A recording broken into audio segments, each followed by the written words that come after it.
সংসারের কাজের মধ্যে নিজের সুখ খুঁজে নিয়েছি, তাই সংসারের কাজকে আর পরিশ্রম মনে হয় না। রাধে রাধে বন্ধুরা, তোমরা সবাই কেমন আছো? আশা করছি তোমরা সবাই ভীষণ ভালো আছো। আমরাও কিন্তু বেশ ভালো আছি। আজ হচ্ছে বুধবার, তোমাদের সবাইকে সাথে নিয়ে আজকের ব্লগটা শুরু করছি। সাথে থেকেও আশা করছি আজকের ব্লগটাও তোমাদের বেশ ভালো লাগবে। তো দেখো বন্ধুরা, প্রথমেই না আমার মেয়ের টিফিন বানানো দিয়ে আজকের ব্লগটা শুরু করলাম।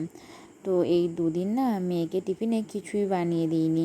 তো আমাদের তো শাকপালা চলছিল, তো অনেক কিছু খেতে মানা ছিল, তো সেই জন্য না টিফিনে কিছু বানিয়ে দিইনি।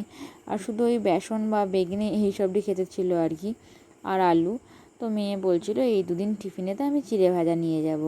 তো সেই জন্য দেখো আজকে না মেয়েকে টিফিনে চাউমিন বানিয়ে দিচ্ছি।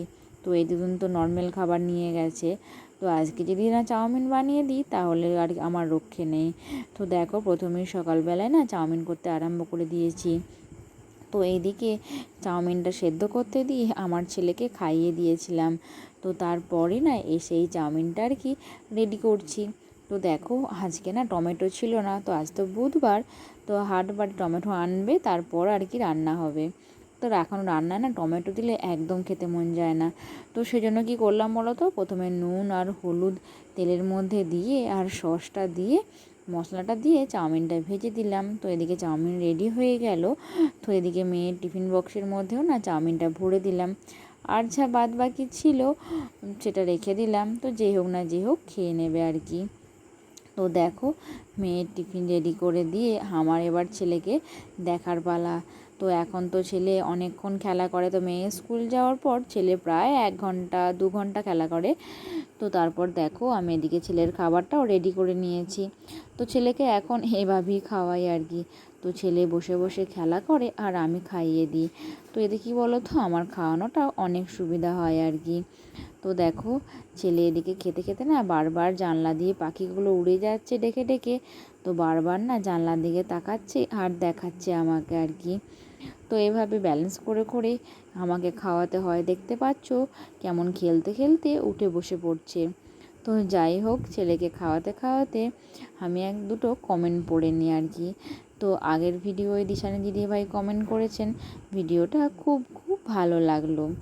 আর আমার ছেলের কে মানে ভালোবাসে সেরকমই একজন কমেন্ট করেছে, বৌদি আমার ভাইপোর জন্য খুব মন খারাপ করছে। তো বুঝতেই পারছো এটা হচ্ছে আমার ছেলের আর কি সুপ্রীতি পিমনি। তো সুপ্রীতি পিমনি তো এখন বাইরে চলে গেছে আর কি। তো ভাইপোকে নিতে পারছে না বলে ভিডিওর মধ্যে দেখে ওকে খুব মিস করছে। তো সুপ্রীতি পিমনি তুমি আর ভাইপোকে মিস করো না, তো খুব শিগগিরই যখন এখানে আসবে তো তখন ওকে নিতে পারবে আর কি। তো যাই হোক, এখন দেখো আমি ছেলেকে খাইয়ে ঘুম পাড়িয়ে দিলাম। তো তারপর সংসারের কাজকর্ম আরম্ভ করে দিয়েছি। তো এদিকে প্রথমেই বইয়ের তাকটা বাগিয়ে নিয়ে ভালো করে ঘরটা ঝাড় দিয়ে নিলাম। তো তারপর চলে এলাম এই রুমটার মধ্যে আর কি। তো প্রথমে কি বলো তো, জানলাটা পরিষ্কার করে ঝাড় দেওয়ার পরই আর কি ভাবলাম বিছানাটা বাগাবো। তো দেখো প্রথমেই না এই ব্ল্যাঙ্কেটটা গুছিয়ে নিলাম। তো এখন তো রোজ রাতে বৃষ্টি হচ্ছে, ভোরের দিকেও। তো সকালে ঘুম ভাঙতে না ভাঙতেই দেখছি প্রচণ্ড বৃষ্টি হচ্ছে। তো সেজন্য না রাতের দিকে বেশ ঠান্ডা ঠান্ডা ভাব থাকে। তো রাতে ফ্যান চালালেও ঢাকা নিতে হয়। তো সেই জন্যই আর কি ঢাকাগুলো এখন ব্যবহার করা হচ্ছে। তো দেখো এদিকে আমি বিছানাটা ভালো করে ঝেড়ে নিচ্ছি আর মাদুরটা না গুটিয়ে দিলাম। তো তারপর বিছানাটা ভালোভাবে টান টান করে মুজে নিয়ে তারপরেই আর কি ঝাঁটটা দেবো। তো বিছানাটা আমি এদিকে বাগিয়ে নিলাম। তো তারপর দেখো ভালো করে রুমটা পরিষ্কার করে ঝাঁট দিয়ে নিচ্ছি। আর ফ্রিজের তলাগুলো কি বলো তো, রোজকার যদি পরিষ্কার না করা হয় না ঠিক মাকড়সায় ঝুল করে ফেলে। তো সেই জন্য না ভালো করে ফ্রিজের তলাটাও আগে ঝাঁট দিয়ে নিলাম। তো এদিকে দেখো আমার না এই রুমটা পরিষ্কার করা হয়ে গেল। তো একের পরে এক রুমগুলো না বাগিয়ে নিলে আর কি ভালো লাগে না। আর ছেলেকে ঘুম পাড়িয়ে দিই না, নিজের কাজ সেট করে নিই। তো ভাবি আগে কোন কাজটা করব, তারপরে আর কি কোনটা করব। এভাবে সকালেই যদি কাজ সেট করে কাজ করি না, খুব কম সময়ের মধ্যেই আমি অনেকটা কাজই আর কি করে ফেলি। তো দেখো প্রথমে কি বলো তো, ঘর দুয়ারগুলো পরিষ্কার করে নিই, বিছানাগুলো বাগিয়ে পরিষ্কার করে ঝাঁটপাট দিয়ে বার করে নিই। তো তো তারপর অন্য কাজে হাত দিই। আর ছেলে না এখন অনেকক্ষণই ঘুমায়, তো প্রায় 1.5 ঘন্টা 2 ঘন্টা হবে ঘুমায়।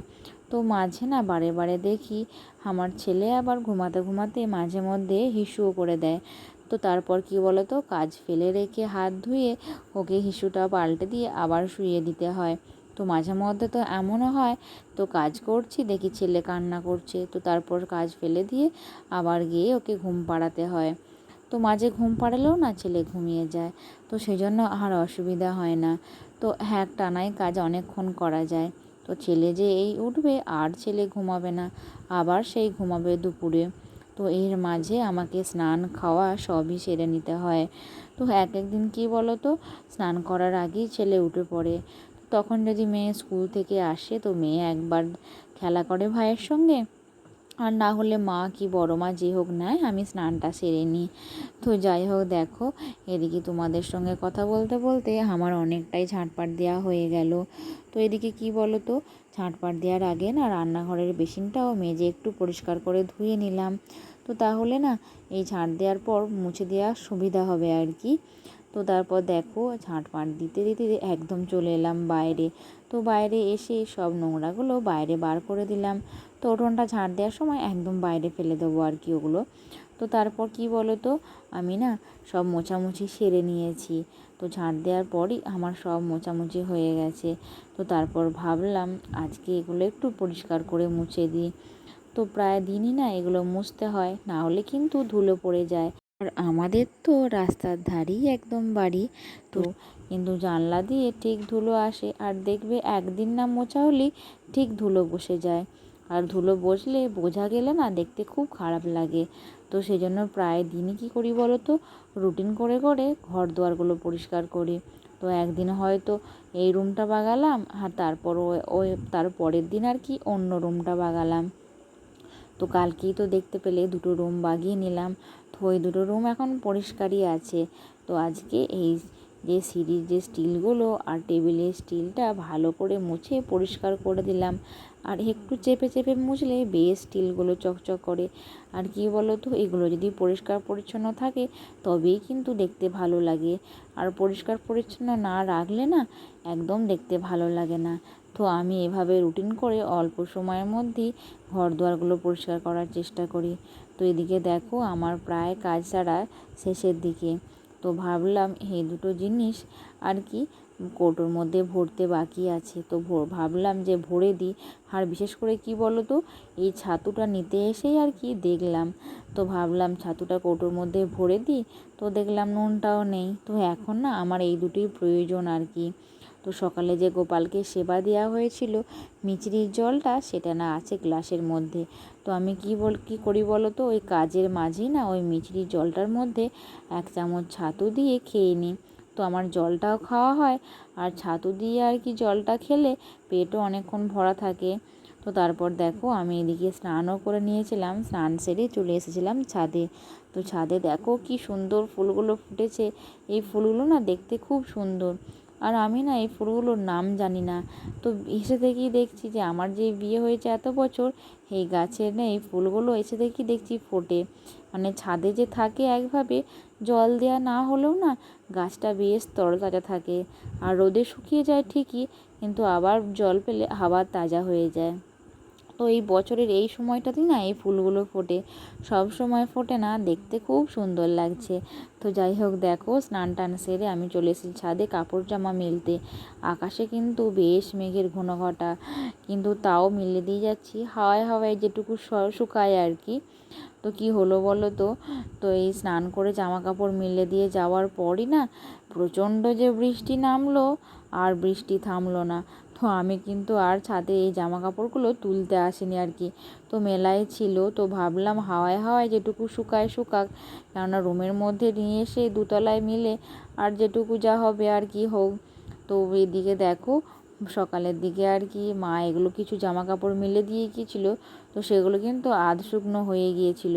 তো মানে রোদ না হলেও আর কি, তো এই মেঘলা মেঘলা ভাবেতেও অনেকটাই কিন্তু হাওয়ায় হাওয়ায় ছাদে শুকিয়ে যায়। তো ছাদে এগুলো সব মিলে দিয়ে এসে একদম চলে এসেছি ঠাকুর ঘরে। তো ঠাকুর ঘরে না আজকে অনেকগুলো পদ্ম ফুল ছিল, তো ভাবলাম পদ্ম ফুলগুলো একে একে ফুটিয়ে আর ঠাকুরের চরণে নিবেদন করে দেব। তো ঠাকুর ঘরে প্রথমে ধূপ আর প্রদীপ জ্বালিয়ে নিলাম। তো তারপরেই দেখো একটা একটা করে পদ্ম ফুলগুলো ফুটিয়ে নিচ্ছি। আর বড় বড় পদ্ম ফুলগুলো না ফোটানোর পর দেখতে খুব সুন্দর লাগে। তো প্রথমেই জগন্নাথ দেব, সুভদ্রা দেবী এবং বলভদ্র দেবের চরণে একটা বড় পদ্ম ফুল দিয়ে দিলাম। তো তারপর রাধা মাধবের চরণে, গৌরনিতাইয়ের চরণেও দিয়ে দিলাম। আর দেখো ছাদ থেকে না ওই ফুলগুলো তুলে নিয়ে এসেছিলাম, যেগুলো তোমাদের দেখালাম একটু আগে। তো সেগুলো না ভাবলাম ছাদ থেকে তো প্রায় আনা হয় না, ওগুলো ছাদেই থেকে যায়। তো আজকে এনে না মানে গোপালকে খুব সুন্দর করে সাজিয়ে দিলাম ওই ফুলগুলো দিয়ে। তো যাই হোক, এদিকে ঠাকুর প্রণাম সেরে নিয়ে খাওয়া দাওয়ায় বসে পড়লাম।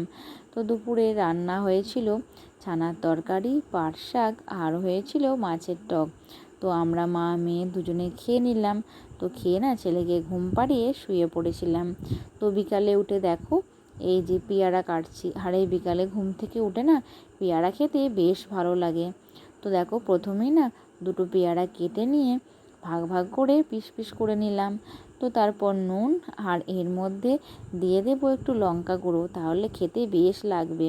তো তারপর সবাই মিলে ভাগ করে খেয়েছিলাম আর কি। আর আমি এদিকে পেয়ারা খেতে খেতে চলে এসেছিলাম ছাদে।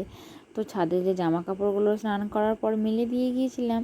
তো তারপর তোমাদেরকে বললাম না যে বৃষ্টি নেমে গিয়েছিল। তো দেখো বৃষ্টি হওয়ার পর কিন্তু বিকালের দিকে বেশ একটু রোদ রোদ আভা ছিল। তো সেই জন্য না জামা কাপড়গুলো হাত শুকনো হয়ে গিয়েছিল। তো হাত শুকনো হয়ে গেলেও কিন্তু অনেকটাই সুবিধা হয় আর কি। তো যে ভিজে জামা কাপড়গুলো যে একটা ভাব থাকে, কিন্তু আধ শুকনো হয়ে গেলে না তাড়াতাড়ি হাওয়াতে শুকিয়ে যায়। তো এদিকে দেখো আমি জামা কাপড়গুলো সব তুলে নিয়ে চলে এলাম। যাই হোক বন্ধুরা, আজকের ব্লগটা আমি এখানেই শেষ করছি। আবার দেখা হবে পরের নেক্সট ব্লগে। রাধে রাধে।